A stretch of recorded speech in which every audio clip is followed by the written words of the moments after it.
Welcome to TLD Cast. We've got a Friday community discussion coming your way.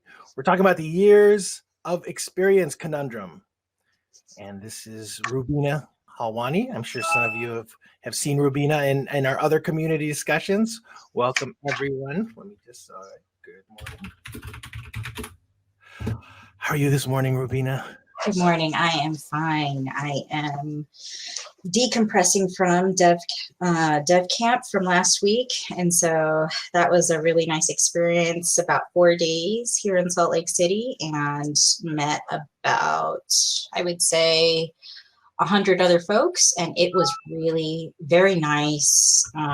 Everybody's talking about all sorts of e-learning trends and lots of discussion topics, and this just seemed to be one that always kind of comes up time after time, about years of experience, how to get enough years of experience, how to get that job that they really want that's advertised out there, but they want an instructional designer with 5 years, with 7 years, with, I'm not sure how they even poke at some of these years of experience. And so I thought, here, let me just see if I can talk about it and see if I can offer some, insights, some tips, some tricks for folks that are trying to get in the field, trying to stay in the field, finding work, and hopefully alleviate some of that frustration that they have in the process. So. Yeah, no, I think it's definitely a relevant question. The whole education versus experience kind of thing, and how to put that out there. I love the idea of using these community discussions to especially help people that are just entering the field. And so anybody that's in chat right now, if you have any feedback and you'd like to share some time on screen, I'd be happy to just to pop you on live on camera. Just let me know. Just type something in chat, and we'll get you in, and we're going to discuss this whole conundrum. And hey, Margie, oh yeah, I would love to have you on. Before we get started, though, let me just say a couple things too. We haven't had a community discussion in a while. I'm going to try to get a little bit better at having these. Ideally, I'd love to have a community discussion every week. I'm just kind of shifting roles a little bit at my work, and so I've been really. It's kind of been soul sucking for me over there, but oops, I probably shouldn't have said that out loud. But I'm going to get a lot more disciplined about it. Oh, and great to see you, Dana. I haven't seen you in a while. Thanks for coming in this morning. Another thing that I'm planning on doing too is I would like to start bringing in and just doing sort of intro to TLDC members. So some of you out there might be getting little requests from me to just do like maybe some short casts, because I was like thinking to myself, I really want to get to know some of the people in this community. What would be the best way to do that? And I'm like, well, I could just call them, or I can invite them into a TLD cast and just record it. So I have something forming with that, and I'm going to be reaching out to other producers that are doing TLD casts for us, and coming up with some ideas on how to go about doing that. So anyway, great to see you guys. And yeah, let's get into it, Rubina. So you were inspired to have this discussion by the e-learning dev camp. Mm-hmm. And how did that go? I mean, like, what was the overall, what was the approach there? There's a lot of folks who are experiencing the same problem, and everyone's just like quietly, inside their minds trying to sort out how to do it. And it can get you a little bit frenzied and frustrated. And then, you talk about it with other developers. I guess part of the conversation is when, folks are advertising these jobs that really appeal to them.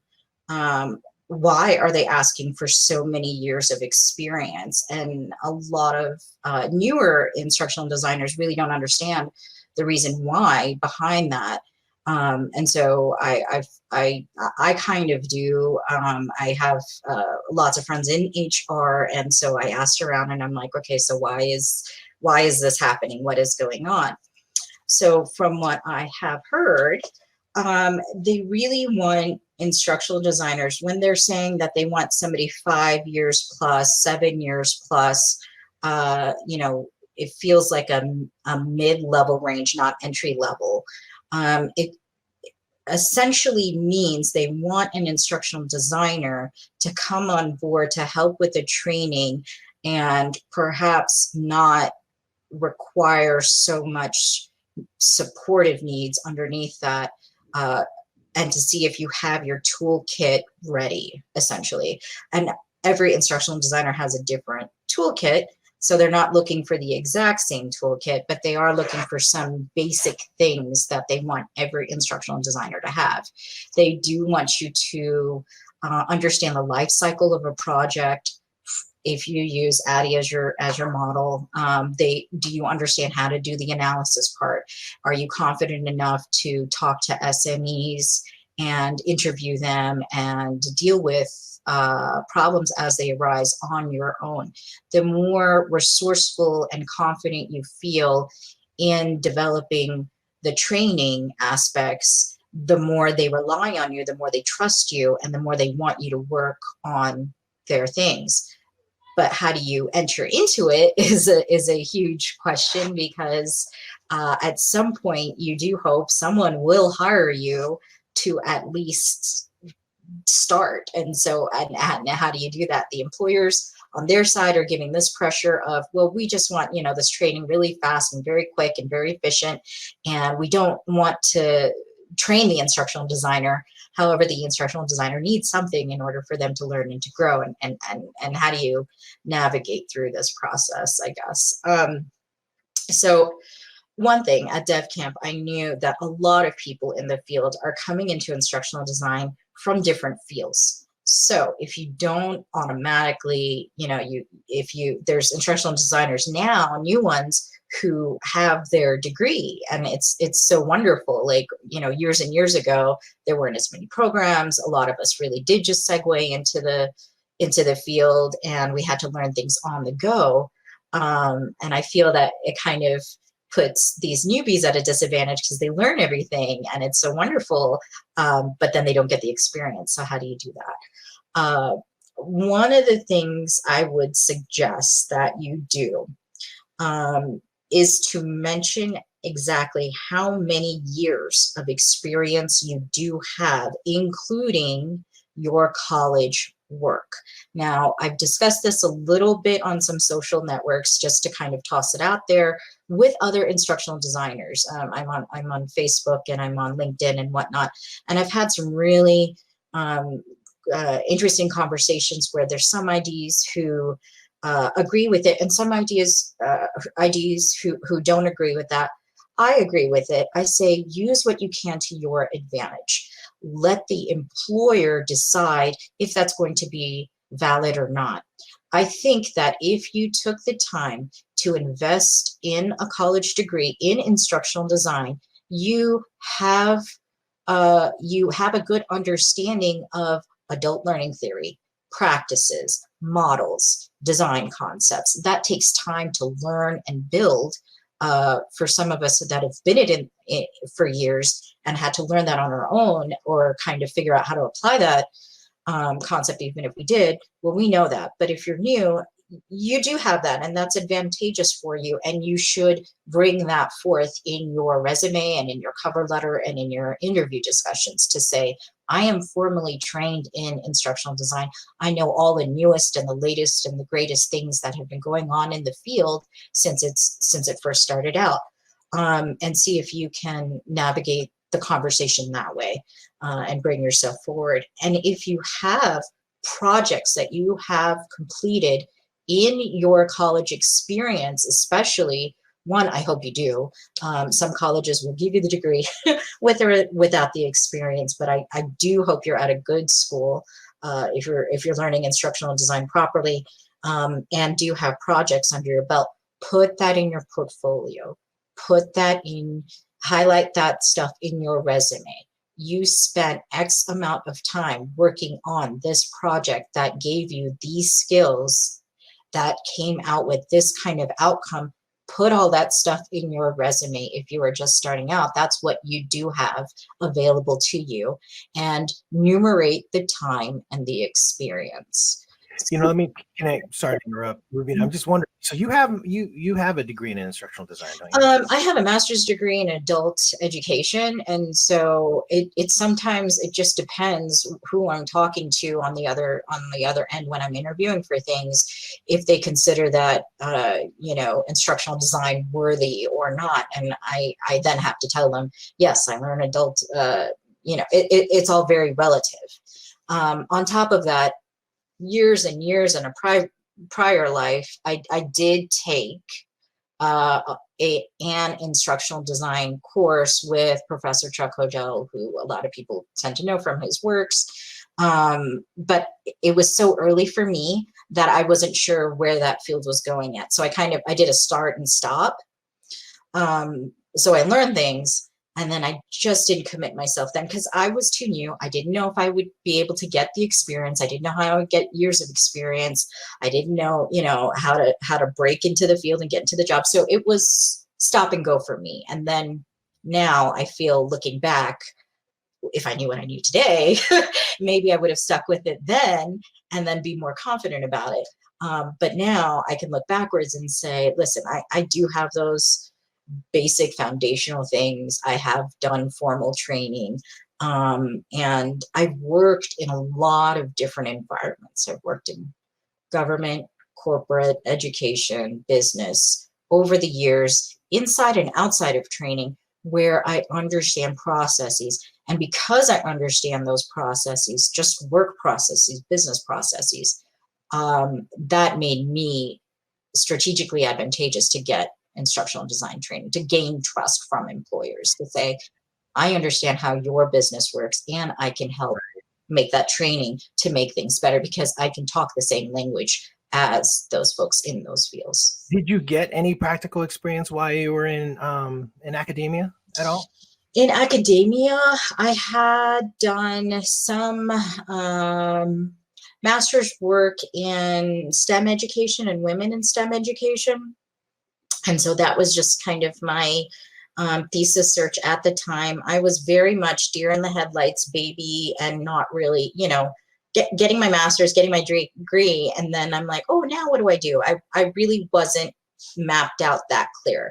And at the same time, I was also, fairly newly married, and we were living in Iowa, and I was in Iowa City. It was very small. And so I'm like, I'm not sure what I could do, but we'll see as we go.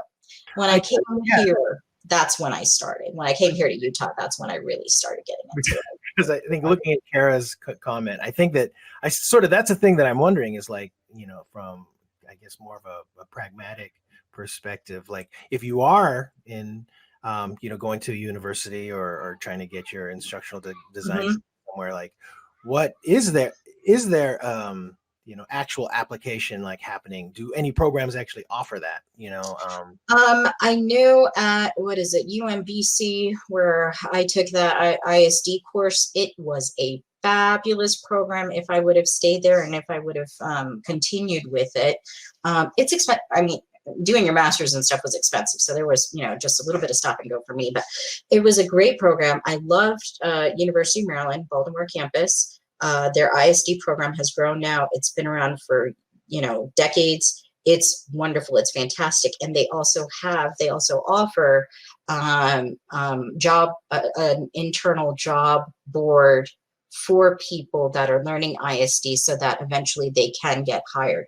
They were very invested in the student wanting to build their portfolio and be able to get work afterwards. And if you are looking into ISD to go into a college degree, or if you're in one now, definitely look for these things, that these universities should be connected to businesses, to corporations, to academia, to something that can stepstone you from where you are to where you need to be. They're also degree mills, and I understand that, and they'll give you the degree, but they won't give you the practical application. And there's a fault in that if you're finishing your degree and you're not getting anything to put into your portfolio. I would, my second thing in here is go back to your college and not harangue them about it, but very gently say, hey, look, I'm about to graduate, or I did just graduate and I'm finding it hard to get work. And I want to promote this degree from this university a lot. You know, I know UMBC because they were so wonderful. I know WGU because they're Western Governors University because they build instructional designers and help them go out. I know some of these names of these universities because they do some of the right things. And if they don't, go hold them accountable, go talk to them, go say, hey, look, I need help in this to get from point A to point B because this is how the environment is outside of the degree. Fantastic. You know, and I was going to try to get Kara in because she works at an academic institution, so she would have an interesting perspective on this. But I would also love to get Margie in. I'm going to invite you in, Margie, if you can, and sort of get your perspective on it.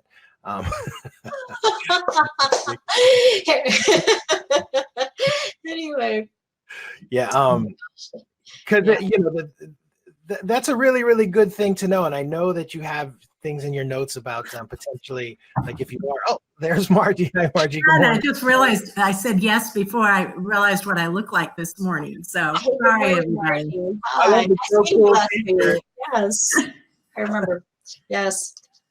I just want to say a couple of things quickly because we've all been there. We've all been at the new part, and I got my, you know, beautiful shiny masters and all those wonderful, exciting theories, and I never tire of that stuff. The guys who know me, you guys know I love the theory and the models, but there's a very valid reason why they're looking for business experience. And Kara and I have been texting about it.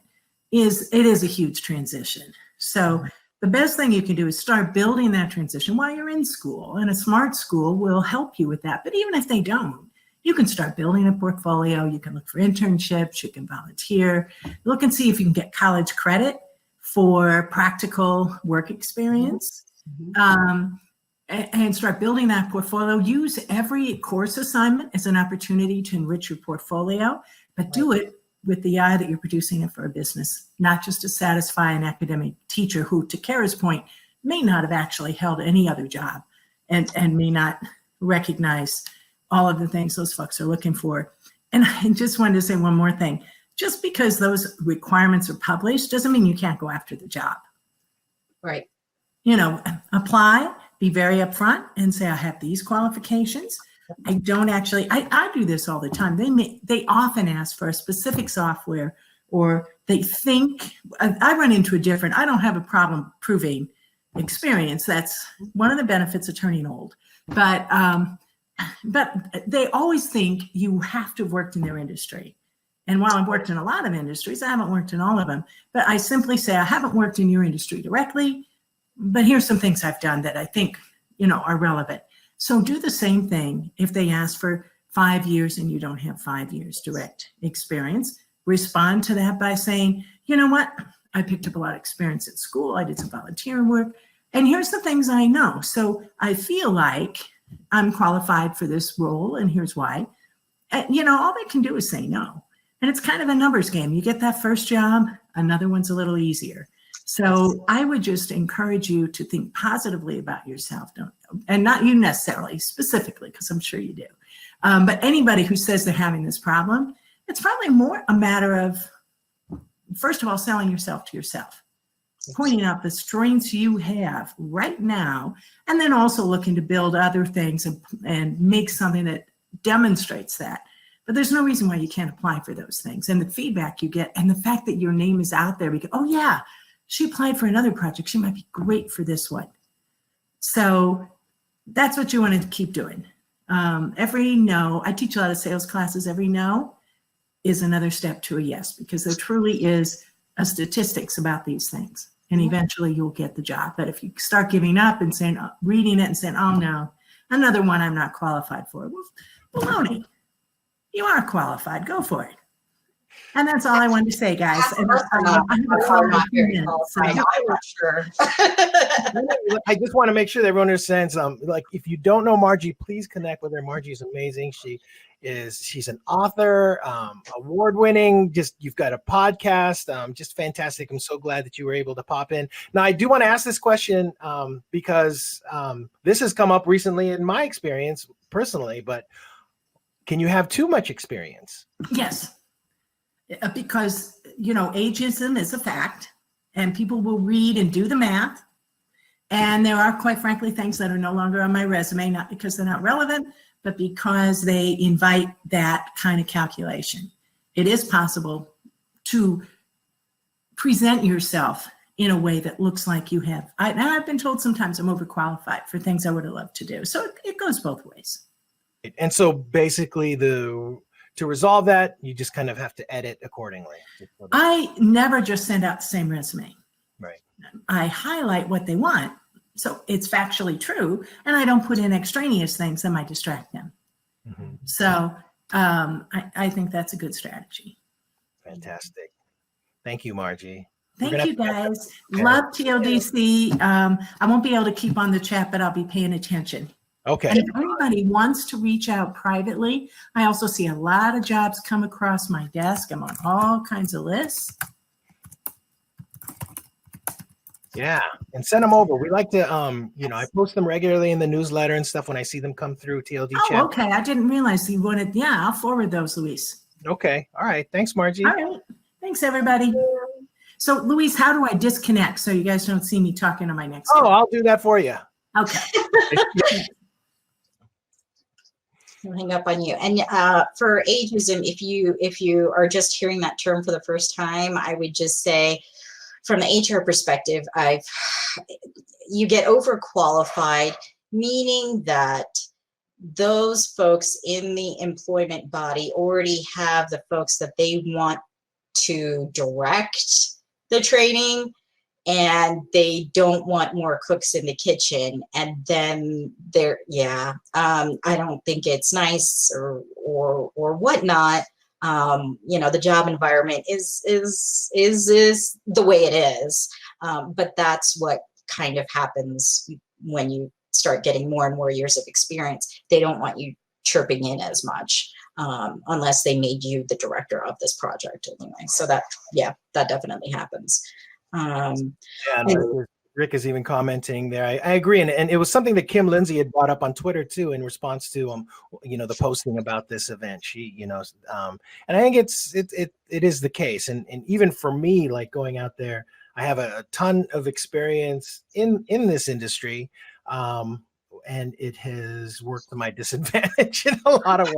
Like, why do you want to work there? Because he used to do this, so like why would he want to do that? And it's we all have our reasons, right? And so definitely. Well, I'll have a whole other thing about career changing, because I've done that so many times. It's just kind of my niche and stuff. And I've always worked it to my advantage. Like any position that I've ever taken, I've always taken those skills and put those on my resume in the forefront to say, this is what I can do for my next job. Always write your resume in terms of what can you do for the employer today that'll get you hired. And Margie just gave some great things. Do not cut yourself short from applying for the job.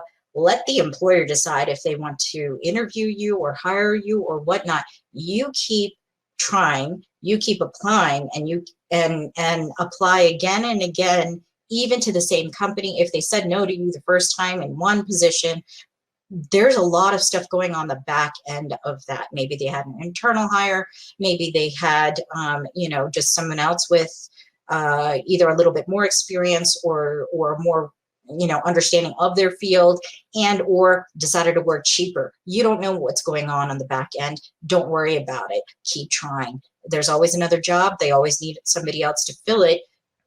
Try. Just keep trying. The last thing I did want to say is, those skills you know, resumes were written in my time where you had the skills always at the end. I don't know why, but it was just kind of that way. And then I'm like, why would I put that at the bottom? That's the first thing that the next employer wants to see. So now it's like I have a little summary, and then I have my skills thing. And my resume forever has always been an active, live working document. I am never done with it. It's never a finished or a final product. It's never, okay, this is it. This is perfect. It's perfect for one place and one position at one time. And then there's always things changing. So always change your resume, always have the latest stuff, always have the greatest stuff, and keep selling what you do have instead of focusing on what you don't have. So we talked a little bit about with Margie about how editing a resume for, you know, so that you don't look like you have too much experience potentially for the position. What can you do, you know, if you want to supplement your resume with things like if you don't have enough experience? You have any suggestions for that? If you don't have enough experience, I would try to get experience outside of instructional design. If you're not, especially if you're applying for training jobs and you're just not getting it, well, that's fine. You could still apply for a business analyst position, or you could apply for so many things. If you have a degree in college, there's something that you can obviously do. When you do that, you're still learning, or at least try to learn as much as you can about the business as a whole, about a corporation, about the functions, about the other players that are in there, and learning about the entire environment and life cycles of things. Those are all assets to you. Use it as a study for yourself, and then eventually get those skills that you do need to still sell yourself into training. A lot of people in instructional design at some point do fledge out and go into, if fledge is a word, I'm not sure, but we'll just say so, fledge out and go into training and development for their own, finding clients of their own. It is tougher, it is harder, it's a lot more energy and time investment, but it is something that a lot of people in our field actually do to build training on their own. Now, you look at a process, you look at a job, you look at things that are going on in any field that you want to work in. Let's say you want to work for the city. Well, you're seeing problems that are going on in your city in all sorts of fields. Well, then you start contacting them and saying, hey, I think I can develop a training for you if you feel confident enough. I think I can develop a training for you that could perhaps be a solution for this problem, or at least try to help tackle this issue, and then see what they say. I have gotten really good feedback from people on those things. Those are things that I'm developing myself too. And any of the stuff that I'm tossing out to you, I'm actually tossing to you from personal experience. These are things that I've tried thinking out. You know, you've got to think out the box. When you're somewhat of in this field, you end up being a design thinker. And you start thinking outside of the box for trainings that you're developing. Well, I start thinking outside of the box for the next job that I want to have. Also, I mean, those skills apply to me, transfer to me to say, hey, wait a minute, I'm noticing this happening. And I worked on this training a couple years ago where it was very similar, and we applied, you know, this solution to it. Perhaps that can work over here in this setting too, in this environment. Let me just reach out to people who are the decision makers and just see if I can get a conversation going. And that has proven to be a little bit successful for me. I have started some conversations now, and I am fledgling into it. So now it's like I need to do step 2, step 3, step 4 to build a relationship, to make it grow, to maybe make some you know, small models of training and show them what I have, and then say, would this work for you, and see where it takes me. So when you say you're noticing things, are there resources, or where do you go to kind of get a feel for like what would open up the opportunities for you? I think for me, I've worked most recently. I've worked in emergency services, and so you know, creating emergency services training. So that exposed me to 911 dispatchers, that exposed me to police, fire, and EMS.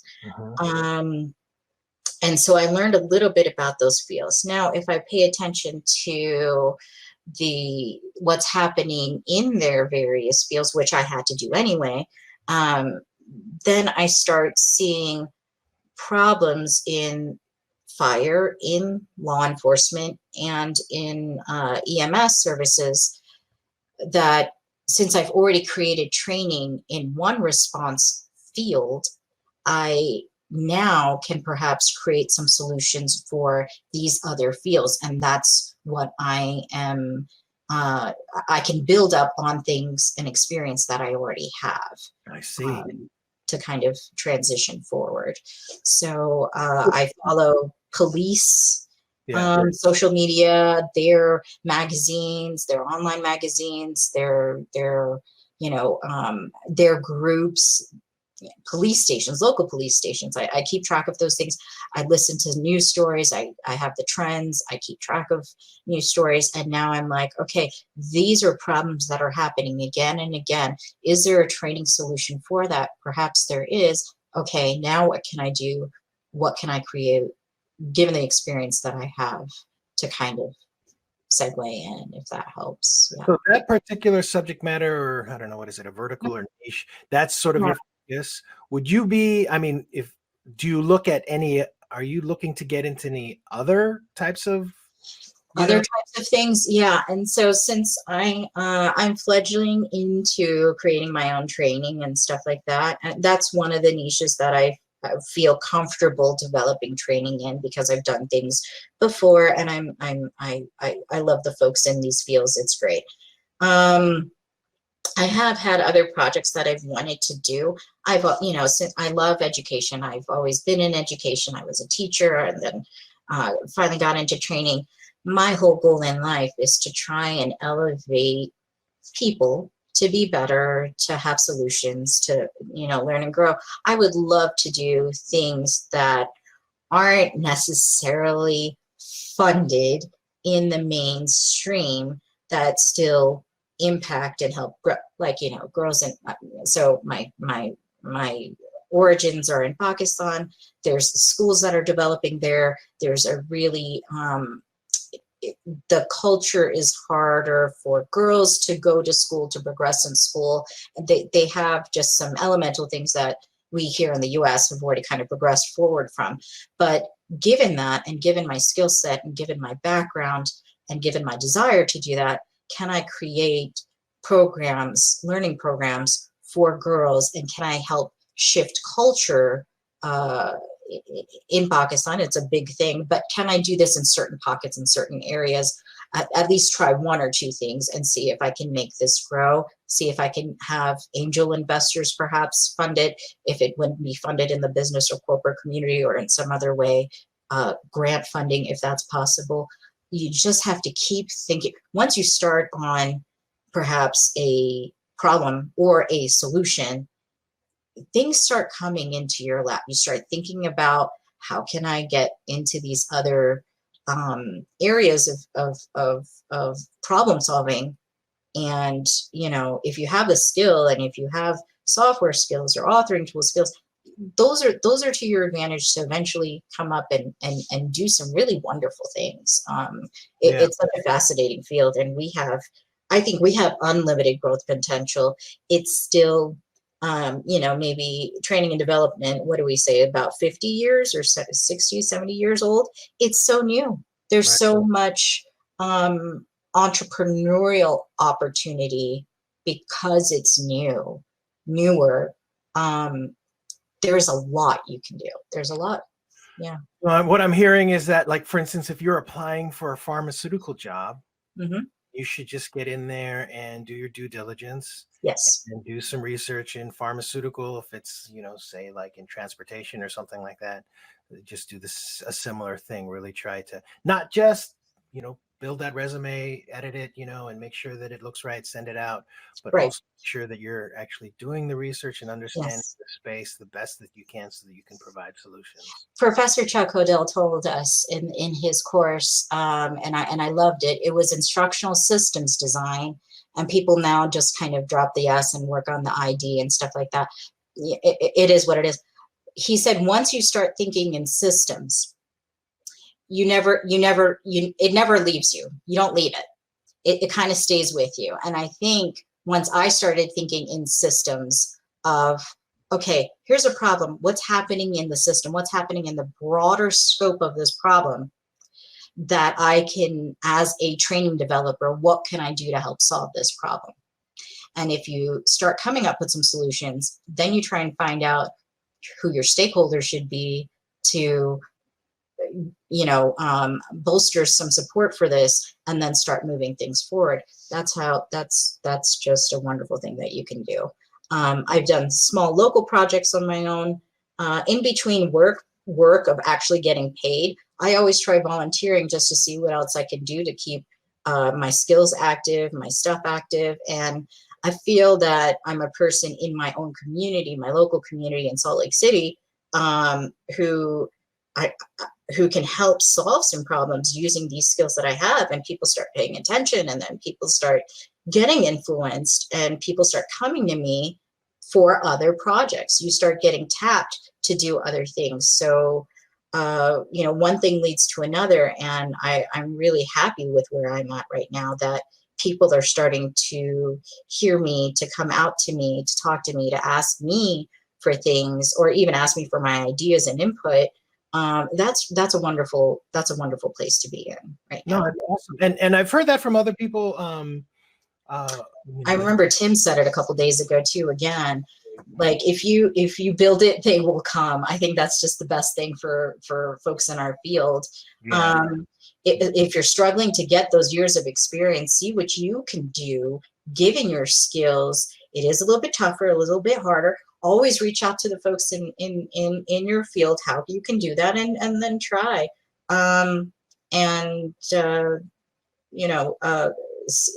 Apprenticing also helps. If you can't find the employer to help you, see if you can apprentice with another ID to help you. That's always an amazing thing that you could do for yourself. How do you find the people that you potentially help? Like if you have the skill set and you want to be able to contribute to to volunteer time, how do you find those folks that actually can use that help so that it ends up helping you build experience? Yeah, I toss it out there on LinkedIn. Hi, I'm a newbie instructional designer. I would like to apprentice with someone. Is someone out there that can help me build my portfolio? Can they throw me out past projects, uncompleted projects? Can I help them if they are in a if they're their own entity? Can I help them with their projects that they are trying to work on? And I myself mentor a few newer instructional designers by way of just talking and chatting. And this weird thing that happened, I was at my daughter's school, and I was just talking to one of their technology specialists who said, "Oh my gosh, you're the only person I've ever met doing instructional design. I'm doing my PhD in it right now." And she latched onto me like there was no tomorrow. And she's just like, I want to know you. I want to keep in touch with you. I want to talk to you. And so I said, yeah, sure. If I've got anything that I can offer you, great. And this relationship started about 1.5 years ago. We're still in touch. We talk to each other. We reach out to each other. We WhatsApp each other. I help her with her, dissertation thesis and her college navigation and stuff, because I've already done some things, even though I am only in a master's, and she's doing her PhD. I'm like, good luck with that. I haven't signed on there yet, but I'm helping her with the field experience I have, kind of help her connect from that theory that she's getting. And it's just talking. It's really, it's been beneficial to both of us. I really love that I have something to say at this point, and she has, she feels that it's very invaluable for her to gain this insight. And so I love it. I've started venturing out to mentor some other people too. So please don't all ask me to mentor you. I would love to, but I have to, I will toss it out when I am available again. Right now, I'm just not. But I do. And then there's always social forums, all sorts of things. Get in there, talk to somebody, introduce yourself, and see if you can latch onto somebody that's in the field that can work with you.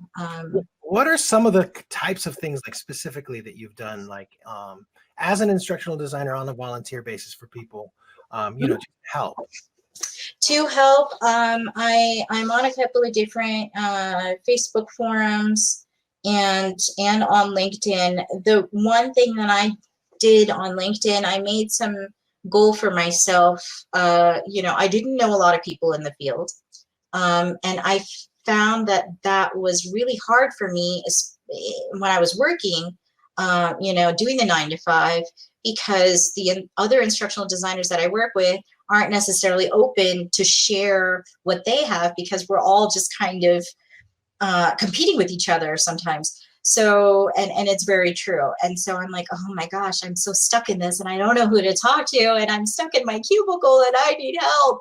Well, when I found TLDC, and I'm like, oh my gosh, these folks are going through what I'm going through, and we're not competition to each other. And so I can actually talk about these problems that are going on. They're listening and they're helping me feel some things out. These folks are communicating with me, and I love that. So then I tried in LinkedIn, I made this goal for myself. I'm going to start connecting to other instructional designers, introducing myself, messaging them. And oh my gosh, that just shot up for me since I started it last year, maybe back in July, literally, to grow from maybe 300 contacts somewhere before to now about 2,500 contacts now. I love it.